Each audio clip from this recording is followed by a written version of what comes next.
right. Just before we get beginning, it's always important that we start with a land acknowledgement.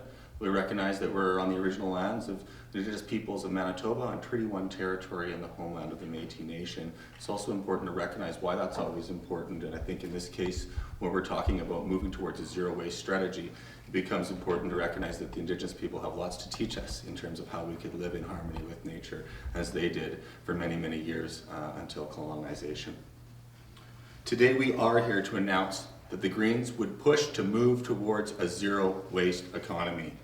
It's going to create business opportunities, and the way we're going to do it is banning single-use plastics, cost-sharing municipal composting programs, and expanded producer responsibility for waste diversion. We urgently need bold vision supported by practical measures that moves Manitoba to a zero waste situation as quickly as possible. We want to introduce measures that stem the production of garbage through incentives and rebates and disincentives, and including bans and enhanced producer responsibility. Currently, only 26% of residential waste is diverted, and only 13% of commercial and industrial waste is diverted. That's simply inadequate and far too low. Manitoba has some product-specific programs for diverting waste, but it lacks an overarching strategy and a bold vision. The incentives for households and businesses for diverting waste from landfills are inadequate, and many items from landfills, there's a lack of local opportunities to recycle or reuse them right here in Manitoba. And that's why the Green Party of Manitoba will not only enhance producer responsibility, we will increase tipping fees in terms of aligning the incentives correctly so that people are incentivized to recycle materials.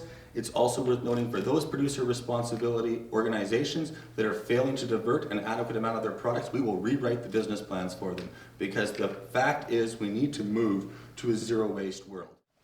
So part of the Greens plan involves developing a province-wide organics diversion program for both residential and commercial sectors, which would include providing funding for municipal and community composting programs across the province. In particular, the Greens would cost share the development of a compost facility in Winnipeg, contributing to 1/3 of the cost of the estimated cost of $120 million it would cost to build.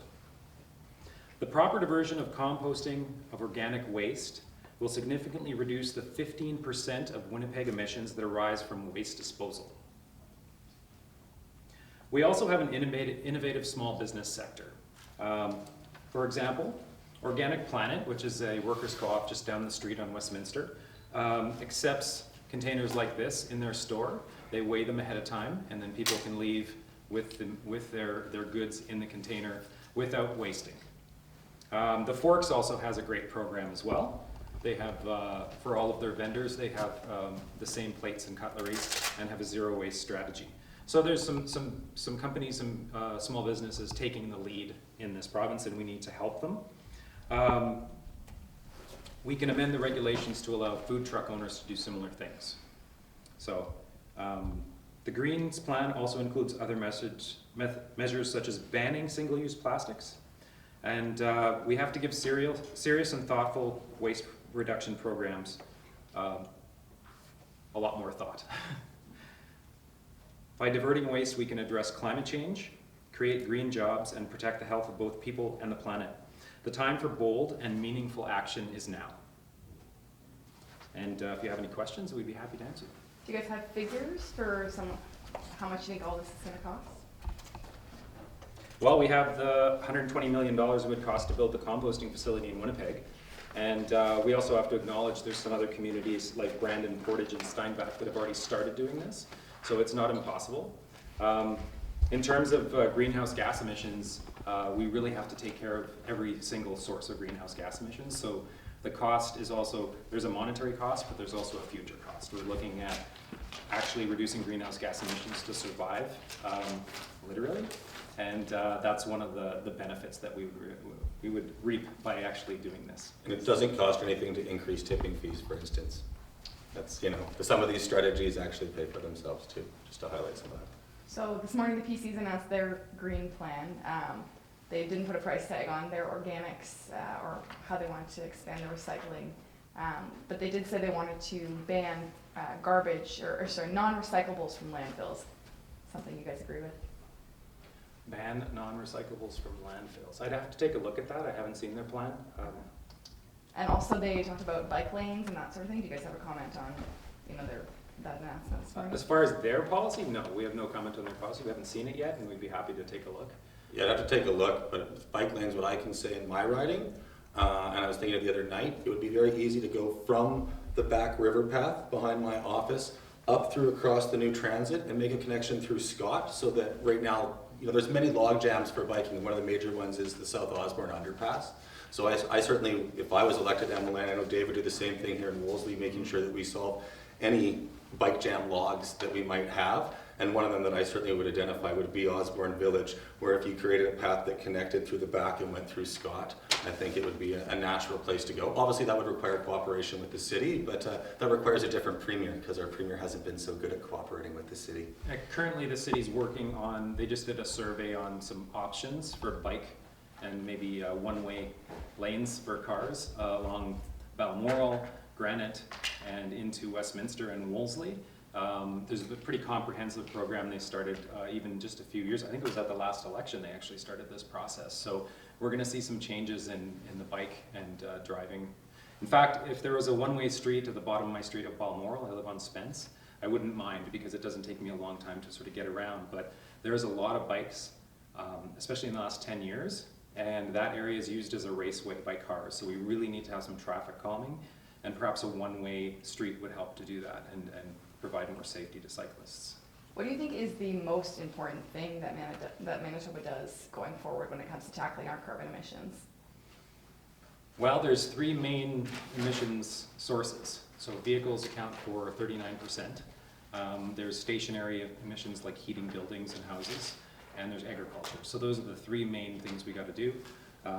We have to have on-the-ground changes. We can't just trade away carbon based on, we have hydro, so we should get credit for that. We have wilderness, and we should get credit. We don't get credit for those things. They already exist. And I think the other plans, perhaps the Liberals' plans, involve a lot of shuffling around of numbers. We have to reduce where they are, and it calls for a behavioral change as well. So for cars, for example, electrification is the easy answer. 50,000 cars a year get sold in Manitoba, new cars. So that will take some time.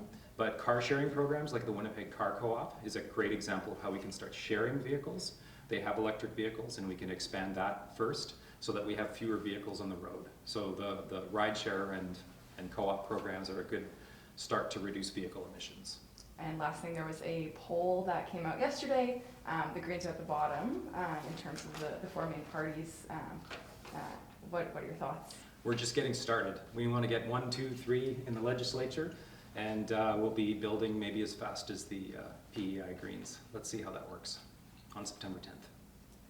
James, can I get you at the podium? Okay, yeah. So it's the final weekend before the election. How is the party focusing their efforts going down the final stretch? We're focusing on getting out our votes, getting all the people that we've identified to vote Green. We feel good. We feel that we're going to see Greens elected. Standing beside a couple here that we feel pretty good about, and it's just a matter of getting out there, keep talking to people, keep knocking on doors, keep making those phone calls. You just don't stop, hardly sleep until election day, and the only real poll that counts is election day, and we're looking forward to seeing Greens elected on election day, and then from there we're going to really show Manitobans what we can do. And going into the final stretch, how's the mood in the party? I think it's great. I think we've ran a great campaign, an honest, an integral campaign, a campaign full of ideas. I think we've shown people, we've had other parties adopt our policies, be it the basic income or education tax reform, maybe not as good as us. I think our plans are better, but nonetheless, it shows how we're already influencing the political agenda in Manitoba. We're already getting the other parties to talk about our issues. And so you put us in the legislature, we're only able to do that more. And the reason, I think they're talking about it is because our issues matter to Manitobans. Manitobans are concerned about them. And, we're more than happy to push the parties towards good action. Great. Can I ask you a question about education? Sure. So we polled Manitobans through Probe Research about school division amalgamation. We're just curious, does your party support school division amalgamation? And if yes, why? And if no, why? No, we don't. We think there's a need for local school divisions. That's why, although we would get education taxes off of property because it's a very inequitable system, and where some areas where you have lower valued properties, it's harder for them, they have to actually charge higher taxes. It's also worth noting for low-income homeowners, that becomes a lot of a maintenance cost, several thousand a year often, so it helps low-income homeowners. But with respect to school divisions, we think there's a need for local school divisions. That's why our policy, we would fund it through general revenues and an increase in corporate and income taxes, but we'd give school divisions a 30% discretionary budget to meet local needs, because there are different needs in northern and rural communities. There are different needs in the different communities across our city, right? And so we need to allow school divisions to have that local control. So we would still have elected school boards and allow them to do that, but they would not have the power of taxation anymore. That would be done through the province. Great, I'm good.